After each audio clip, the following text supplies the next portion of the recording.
Hello there. Welcome back to coverage here at Team Draft Super League. Marshall Sutcliffe here with Siggy, Mike Sigrist. Mike, I've got a bone to pick with you, buddy.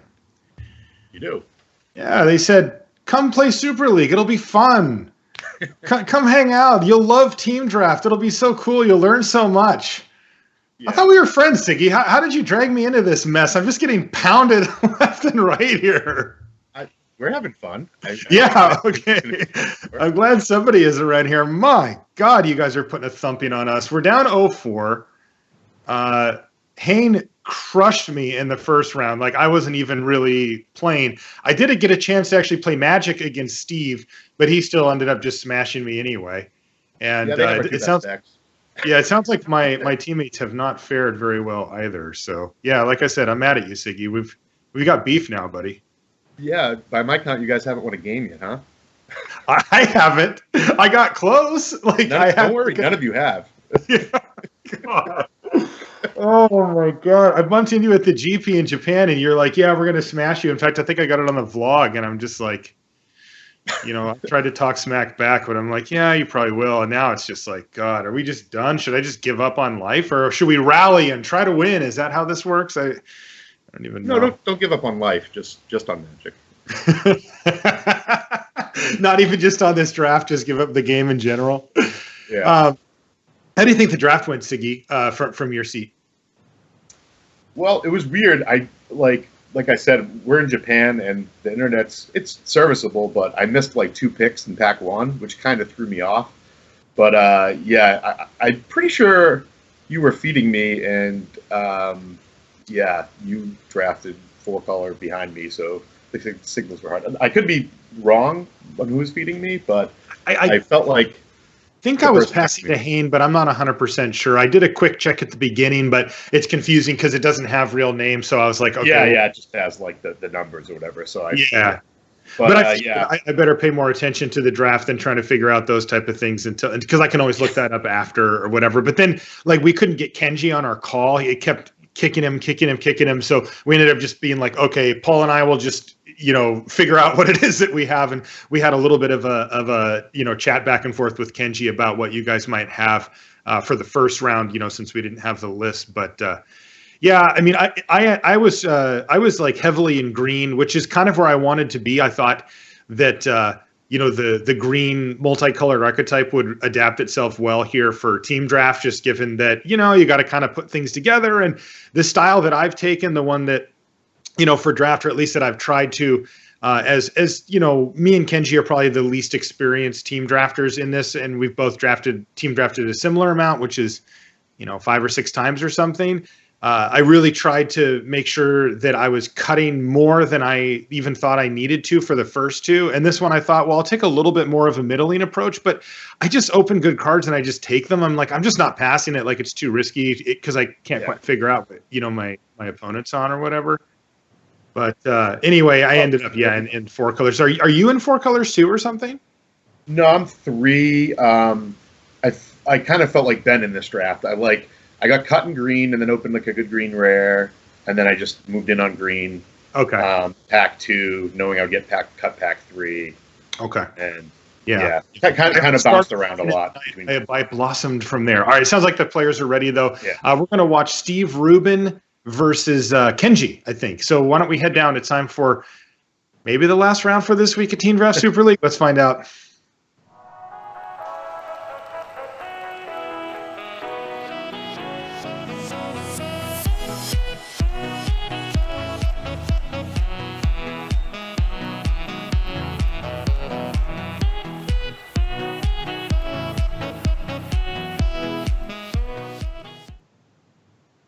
Welcome back to coverage here. Team Draft Super League. Marshall Sutcliffe in the virtual booth with Mike Sigrist, and we've got Steve Rubin versus Kenji Egashira all lined up, and this could be it. The Dem Boys could complete the thumping sweep that sends Team Limited Resources with its tail between its legs running away from the Team Draft Super League, or Kenji could win and we could hold out hope for a little while longer. Let's see.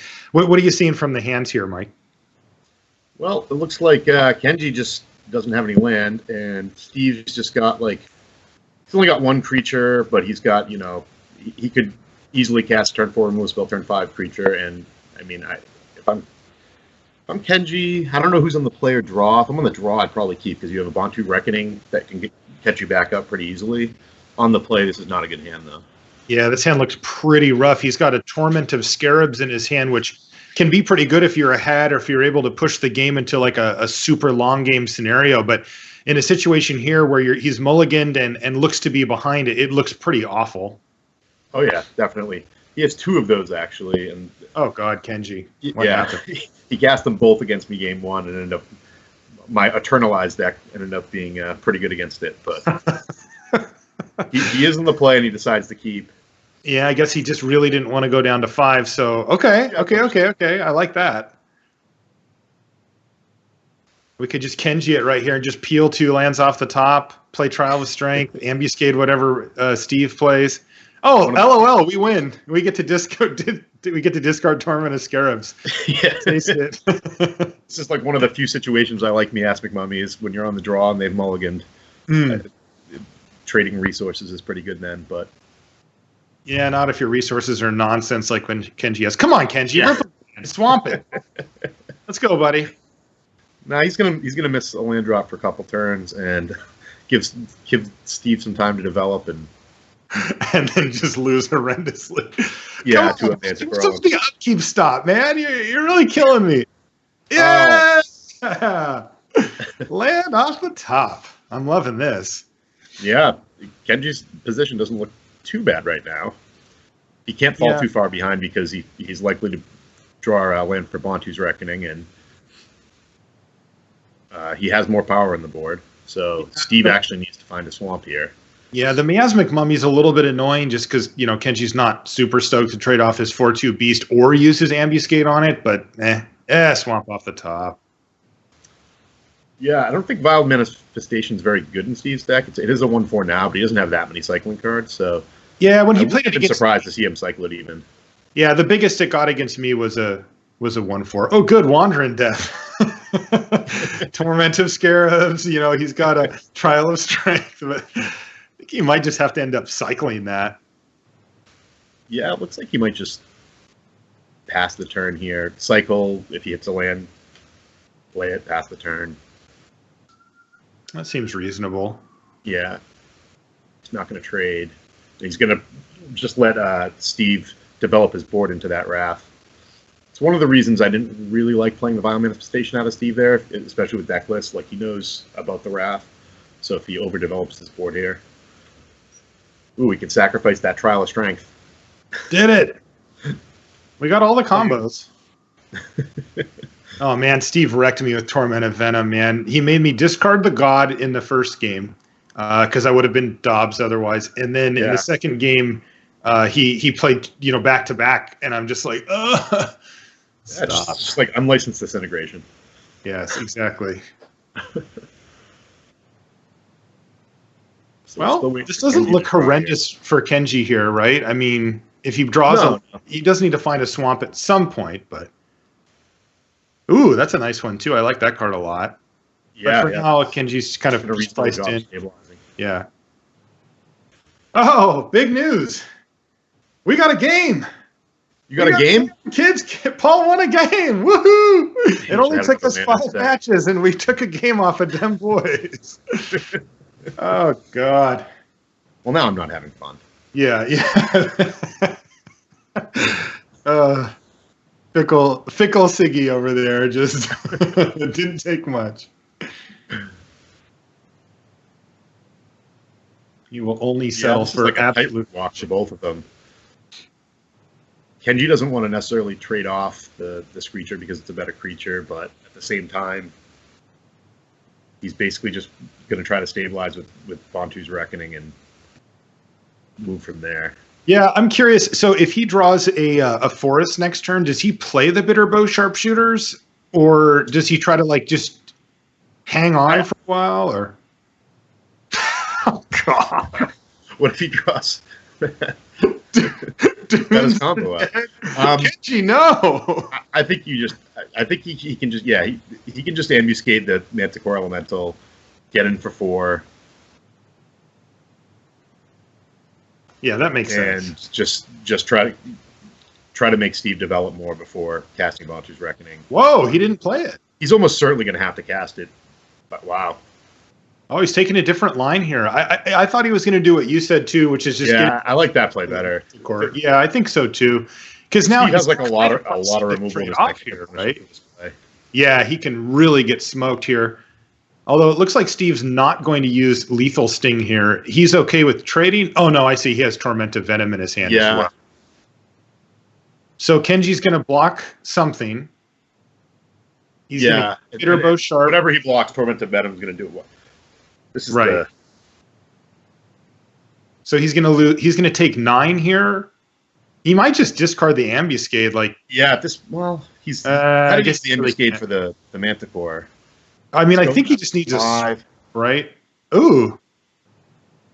The big beat. A decent draw, but I think he's just going to have to Ambuscade the Manticore Elemental and hold back. It does seem like that. Just sting it. Yeah, he's going to Lethal Sting it, and then Kenji would take 2. And then he would play the Beetle. He might not choose to Lethal Sting it because it's only getting in 1 more damage. He might just sure. Wild Manifestation because it can still attack through the Screecher. Yeah, he'll probably be looking at the deck list here also to see if Kenji has any possibilities as far as combat tricks or anything goes.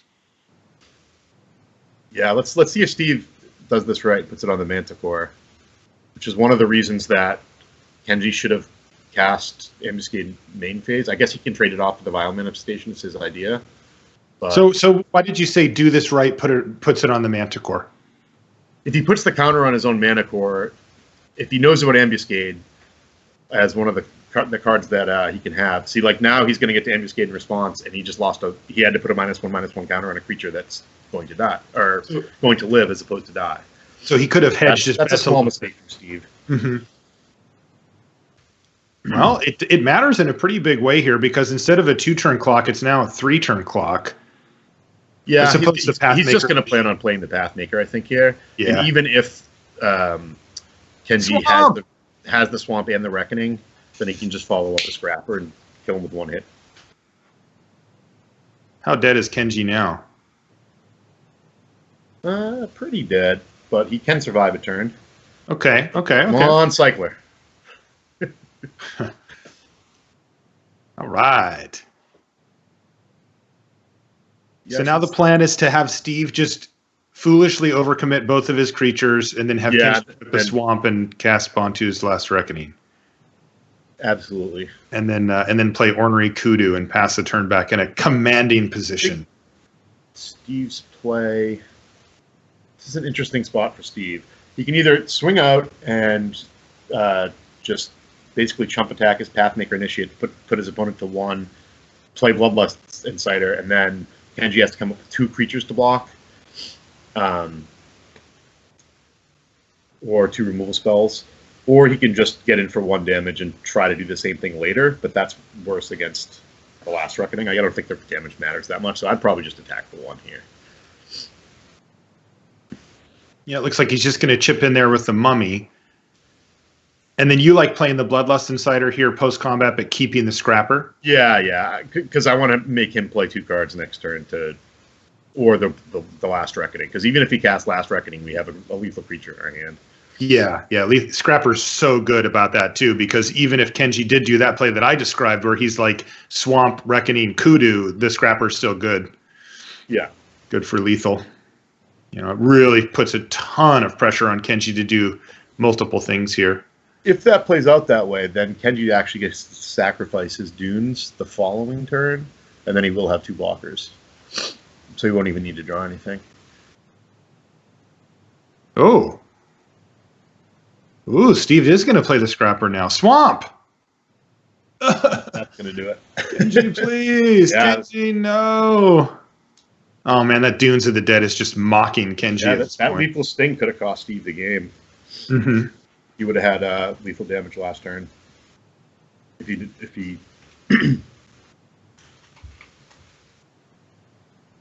Yep, and that is in fact game 1 going to Dunes of the Dead in your deck.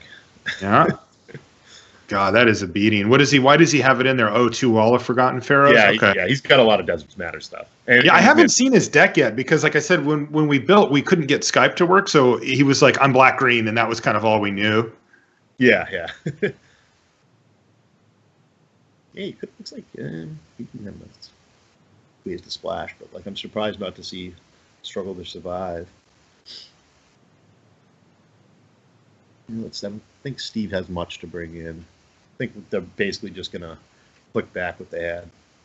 Yeah, Steve's deck's a little awkward in some spots, but I really like the combination of removal, and then he's got a couple of nice haste creatures in his deck that really can throw you off balance. You know, the On-Crop Crasher and the Earthshaker Kenra really just kind of mess up combat in like a pretty significant way. Yeah, yeah. I mean, his card quality's not that high, but like he's got the tools he needs. He's got solid creatures and he's got solid removal. Yeah, or at least he has a solid curve. I don't know if his creatures are great, but also he plays super well, which is really annoying. Yeah, super well. I mean, generally speaking. Yeah. He tried to throw that one away for us, but yeah, he did. He did. Oh, good. Torment of Scarabs in our opener again. Oh, good, Kenji. Bravo. He's got a 2, 3, and a 4. That's a good start, at least. It's true. It's true. I do like this hand a lot better than the first one.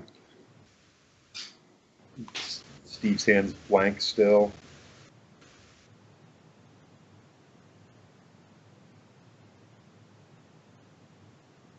Yeah, we haven't seen Steve's hand yet. He was checking the deck list right before just to make sure there was anything that he wanted to. Yeah, for sideboarding. Yeah, exactly.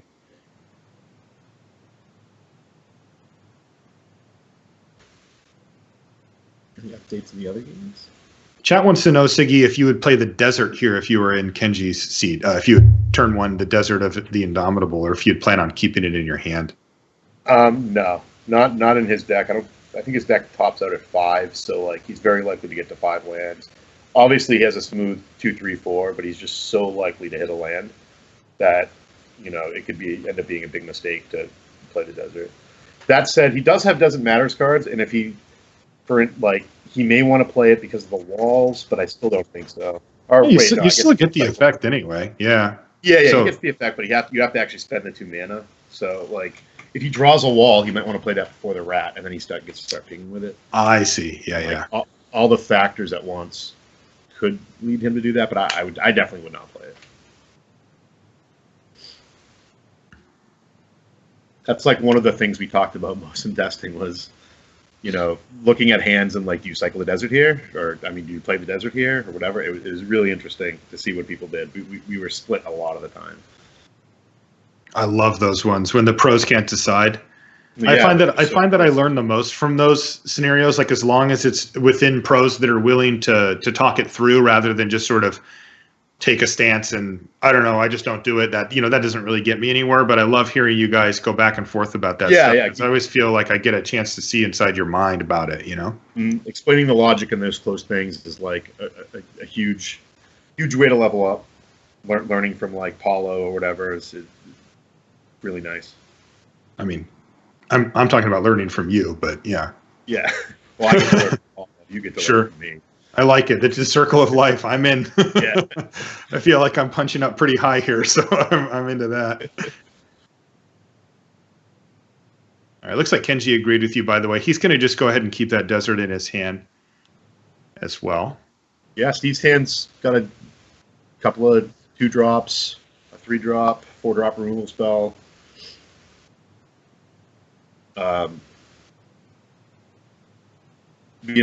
I think he'll be leaning more towards. I guess he'll be cycling the Titan later, so he'll probably play the Vile Manifestation again this game, unless he desperately needs land. Sounds like Cheon and Alex are going to a game 3, so that's not good news. Great news. Man, Alex's deck looked pretty good too. I didn't get to see a ton of it because he killed me so fast, but yeah, it was pretty good. Yes, Imminent Doom is an underrated card. Yeah, people seem to like it more. Yeah, like once it got going, it was like, oh crap, because I was trying to stabilize just against the board, but he also had an Imminent Doom that would have hit me for 4 if he drew a 4-drop at any point, and I was at 5, and I'm like, well, I guess I just can't take another because I wasn't able to pressure him back really strongly, so. Yeah, Yeah, it was imminent indeed. That thing smashed me pretty good. So Kenji's going to make a 4/2 beast here. Yeah, and he's just going to leave the rat back, yeah. Hopefully trade it with the Earthshaker.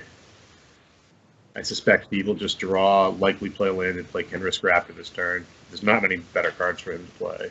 Is he incentivized to trade off this Earthshaker Kenra? I mean, normally you'd think no, but then, he gets the rat off the table and it gives him something to do if the game goes for a while. Like, I don't think so because it's holding off the beast, but like... He just wants to keep it back? Yeah, like, the beast can't attack into it because it's just a horrible trade for Kenji. But at the same time, like you said, Kenra Scrapper, like, can be blocked by both those, but it can also kill both those. So, I think you'll just see him play the Scrapper and pass the turn, and maybe set up like a Puncturing Blow next turn. Mm-hmm. That makes sense. Let's see what if he agrees. It looks like he's thinking about it, but yeah, that attack just doesn't really work that well for him. Oh, good. And punished. All right. Didn't play the land, which was correct. Got completely smoked for it, and then, in fact, drew one of the worst cards in the deck. All right, Kenji, good job. Well done. Loving that. Oh, Coriolis is one of the worst cards? I thought it was one of the best cards when I played against him. No. I was talking about Torment of Scarabs, which is what I thought he drew. Maybe he didn't draw it this turn. But No, you're probably right. now that he has two of them in his hand. Oh, man. So now, Steve, now it's a little different because Kenji can just block with the wall and whatever creature and trade off that way. I still like the attack from Steve. You like just getting it traded off here? Yeah, he has 2 Torment of Venom, and Kenji knows that. So if he tries to make that block, he could get completely blown out. It looks like Kenji decided against it. Yeah. I mean, you can understand how taking the risk, but like, ugh. Is it 14? Like, I'm not sure what's going to change for Kenji. I suppose the Quarry Hauler coming down, but even then, he's still going to probably just make the same block. Yeah, I mean, he's just going to probably have to reevaluate fall like in 2 turns when the Kenrick Scrapper comes off. I like the cycle from Steve that Vile Manifestation isn't really doing anything on the board. Can't attack through the wall, doesn't trade with the beast. I much prefer just hit land drops for the Titan, which actually might have an impact on the game. Doomfall. Interesting. Yeah. That Earthshaker Kenra is super annoying. Yeah. Like, it's holding back the beast. It's making Doomfall look worse. It's just... Yeah, it's making Torment look worse, too. Oh, yeah. You could just, like... He can't really trade the beast off for the Kenra, and then if he plays Torment, then whenever it's convenient for Steve, he can sacrifice it and eternalize it. Well, Kenji's going to get a little chippy here. Just... Yeah, Steve will just take this. Wonder what Kenji's going to play here. Obviously, it's better if you play these Torments earlier than later, but it isn't really great right now. Maybe he's going to Doomfall Steve's hand. It's probably what I would do. Casting it to make him sack a creature isn't that bad either, but obviously he would have done that pre-combat if that was his plan. Right.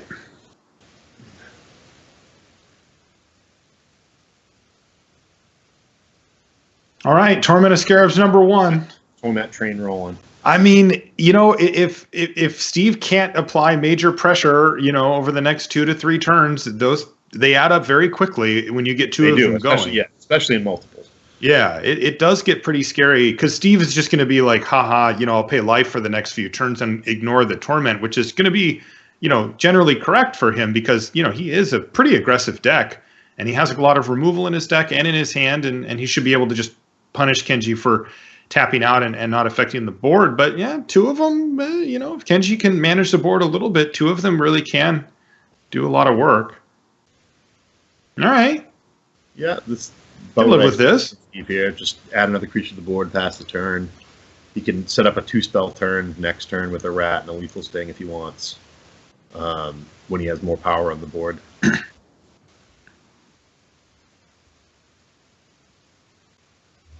Interesting spot for Kenji. He draws a land.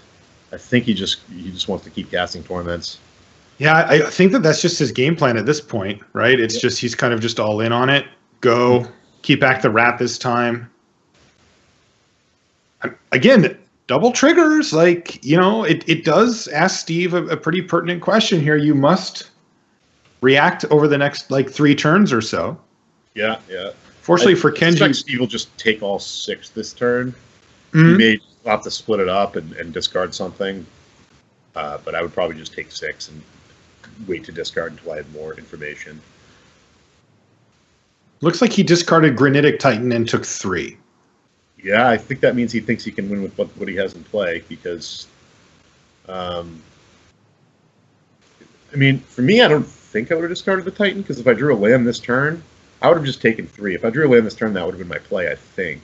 I see. I would have just attacked with my Horde and my Scrapper, and then played the Titan, and then that gives you the 6th land to sacrifice the Earthshaker Kenra, and then eternalize it back and get another big attack the following turn. But as it works out, Steve didn't draw the land. Pathmaker Initiate's a pretty good draw if he can get Kenji's life total a little lower.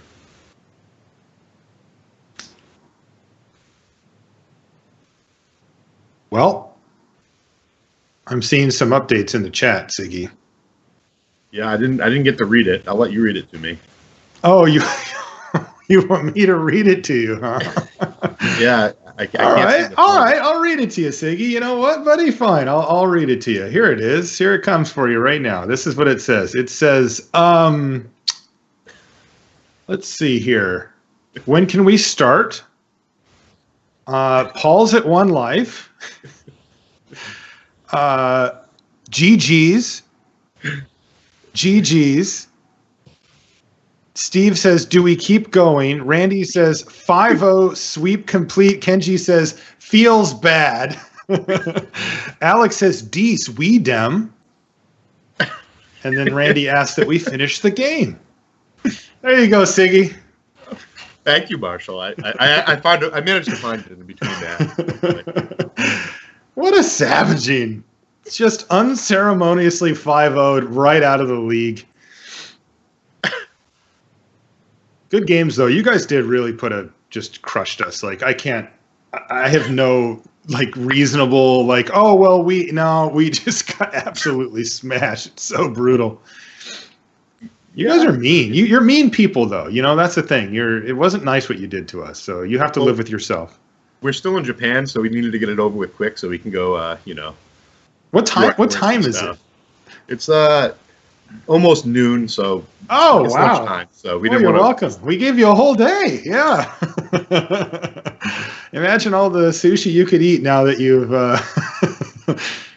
got the clean. Yeah, I don't want to eat sushi. Maybe I should have made this take longer.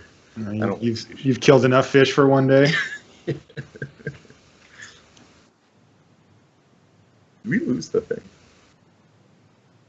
Kenji's just trying to scrap one out for I don't know why, really, but Paul though is saying in the chat, "Hey, we got one game, guys. we snuck in a game before we were ushered away." They did get one game. Yeah, can never take that from us. We took a game off of them boys.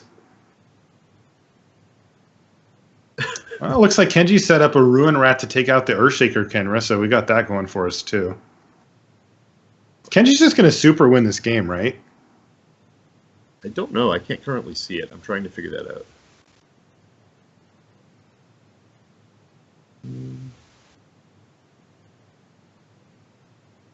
Let's see here. My cat just jumped up on me to make me feel better. Thank you. Why can't I find this? There. Cat cam. Oh, here we go. I found it. Yeah.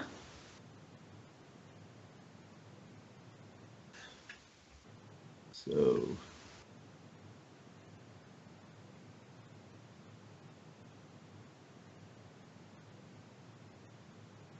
Steve's going down to 11 here.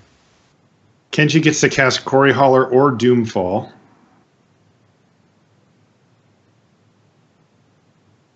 If he casts Doomfall, Steve just sacks the Accursed Horde, probably.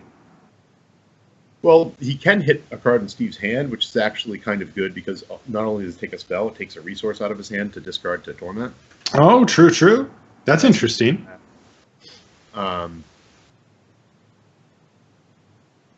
Yeah, obviously casting Quarry Hauler and getting another counter is going to be good here.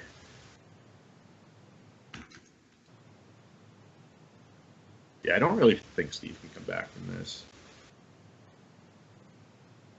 So if Kenji wins this game, does it count? No, right? Yeah, it counts. Doesn't it count? No, you don't be charitable. So you know, if he wins the match, it does not count. But if he wins the game, I think it counts. You'd let us have a 2-game instead of a 1. Yeah, you are a nice guy after all. I might have misjudged you.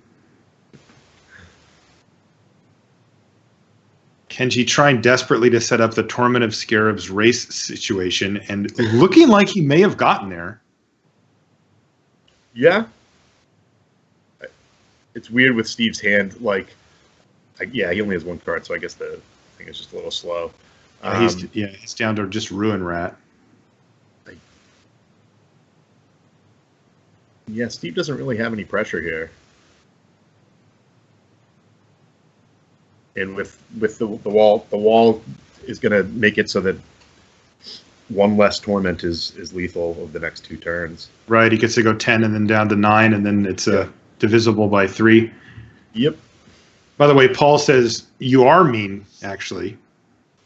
Oh, I'm mean? Yeah, he says you're mean because you outplayed him. And he didn't take that very. That may or may not have happened. I'm not sure.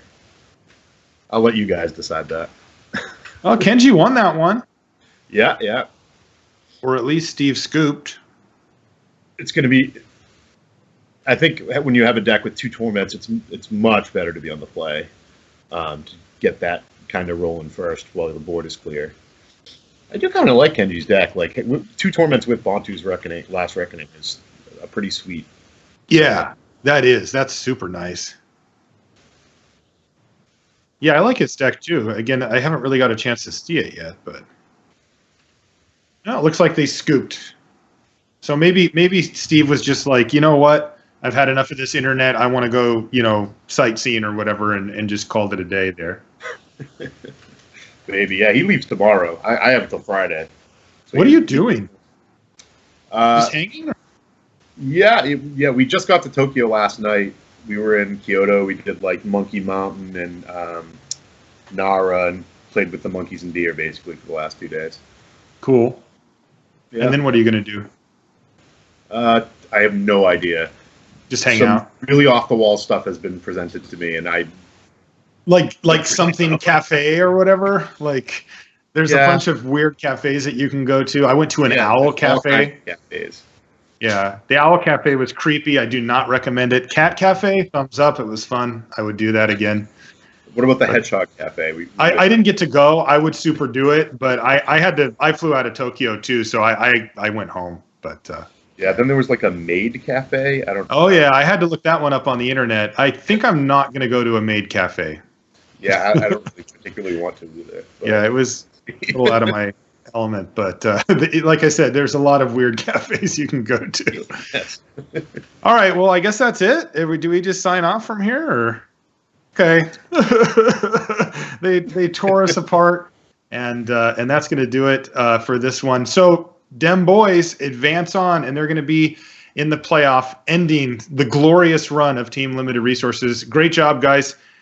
Really impressive stuff from you. And you can see that we've got next week Dem boys versus Channel Fireball. Oh boy, that's going to be a nice one. And then on the 22nd, so there's a week off in between that, but the week after that, Team Madison versus PGO. And then, of course, the winners will face off for the championship match. I know I'll be watching. I'll be in the chat. Unfortunately, not actually playing, but still looking forward to all that stuff. And once again, great job. And That's going to do it. All right. Well, we'll see you next time. It's only a week away until we get to watch that matchup, Dem Boys versus Channel Fireball. And we'll hope to see you there. See you next time. Bye, guys.